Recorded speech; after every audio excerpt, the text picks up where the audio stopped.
आप किसी भी सरकारी कार्यालय में जाएं, बिना पैसे खिलाए काम नहीं होगा। बाबू से लेकर अधिकारी तक हर किसी का हिस्सा बना हुआ है। पूरा तंत्र है जो घूस की रकम को नीचे से ऊपर तक पहुंचाता है। घूसखोरी रोकने के लिए चाहे जितने बड़े कानून बनाए गए, भ्रष्टाचारी कुछ न कुछ रास्ता निकाल ही लेते हैं।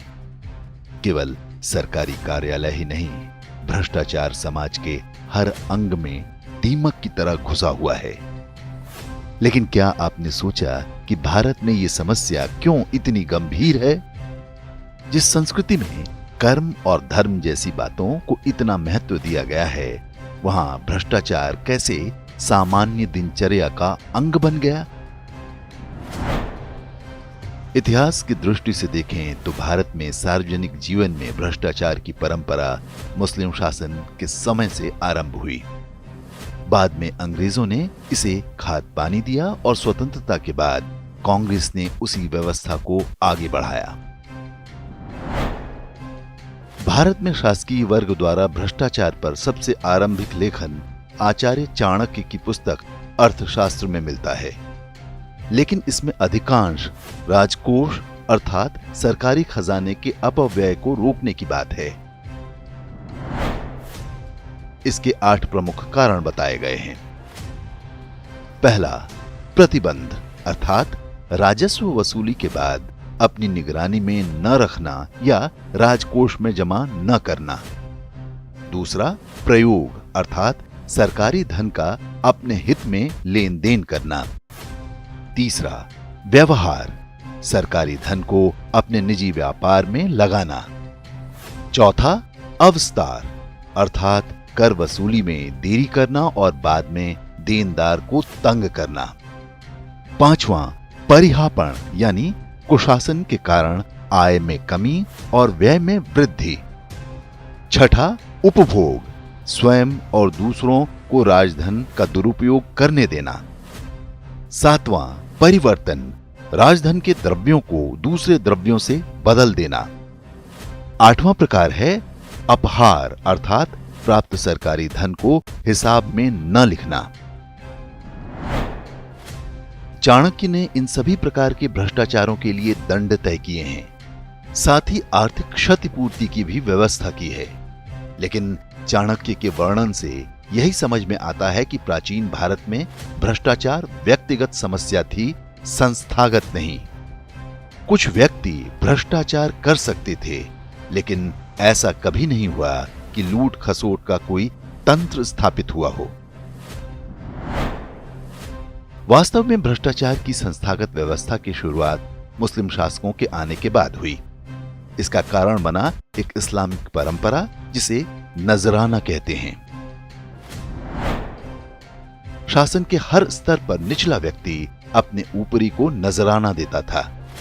ये एक तरह की वफादारी की निशानी था और देने वाले पर बाध्यकारी था।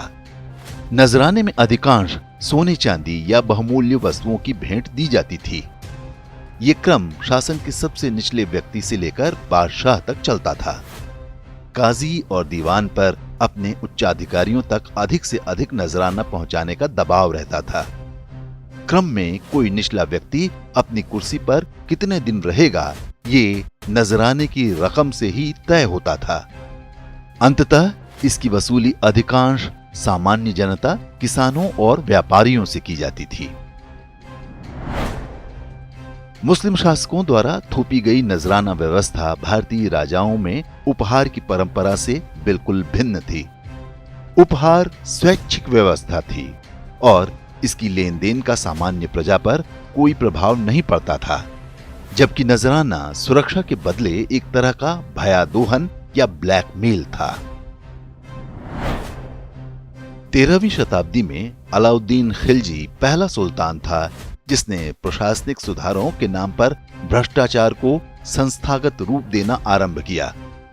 नजराना न मिलने के कारण ही खिलजी ने बड़ी संख्या में हिंदुओं की भूमि जब्त कर ली।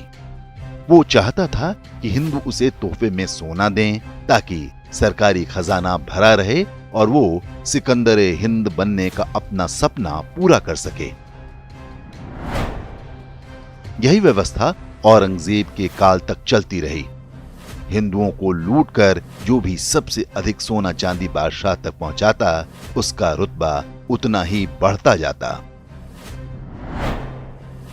जब ईस्ट इंडिया कंपनी भारत आई तो उसने नजराने की इस व्यवस्था को अपने हित में प्रयोग करना आरंभ कर दिया। उसने सबसे पहले शाही कर्मचारियों को खजाने के रूप में रिश्वत लेकर खरीदना आरंभ किया। भारत में अंग्रेजों के पैर जमाने के पीछे भी नजराने की इस्लामी व्यवस्था का बड़ा हाथ है। हालांकि पूरी व्यवस्था को चंगुल में लेने के बाद अंग्रेजों ने नजराना देना बंद कर दिया। मुगलों के साथ उनके टकराव का आरंभिक कारण यही था। इसके दो बड़े उदाहरण मिलते हैं। 1770 के दशक में गवर्नर जनरल वॉरेन हेस्टिंग्स ने मुगल बादशाह शाह आलम द्वितीय से मिलने की दो शर्तें रखी थीं। पहली ये कि उसका आसन राजा के बराबर ऊंचाई का हो। दूसरी ये कि वो राजा को कोई नजराना नहीं देगा। शाह आलम ने शुरू में दोनों शर्तें मान ली थी, लेकिन बाद में वो इनसे मुकर गया और वॉरेन हेस्टिंग्स से मुलाकात रद्द कर दी।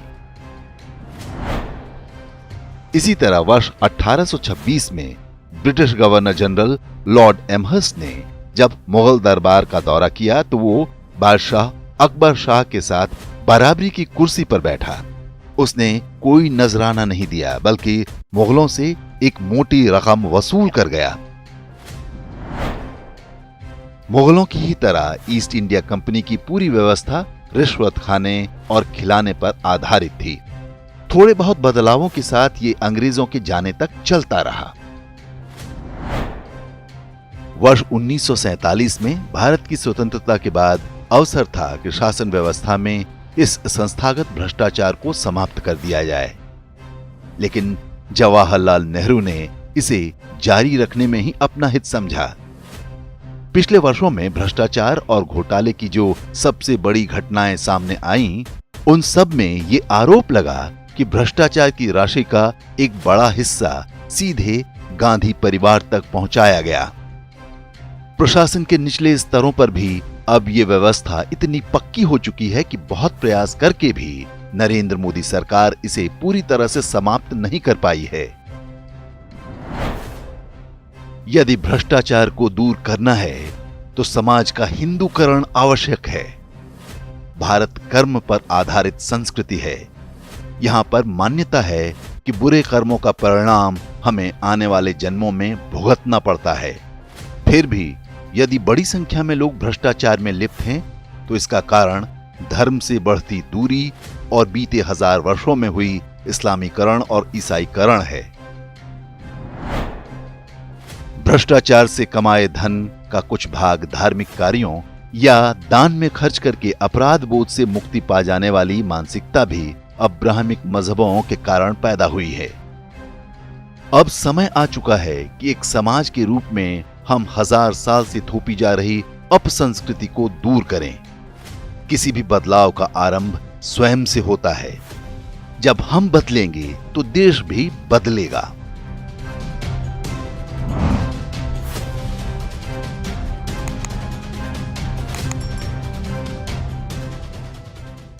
इंडेक्स ऑनलाइन के वीडियो समाज को समर्पित हैं।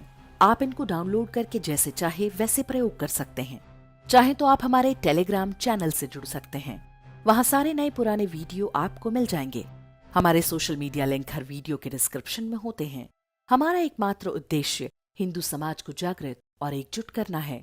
इसमें सहभागी बने। धन्यवाद।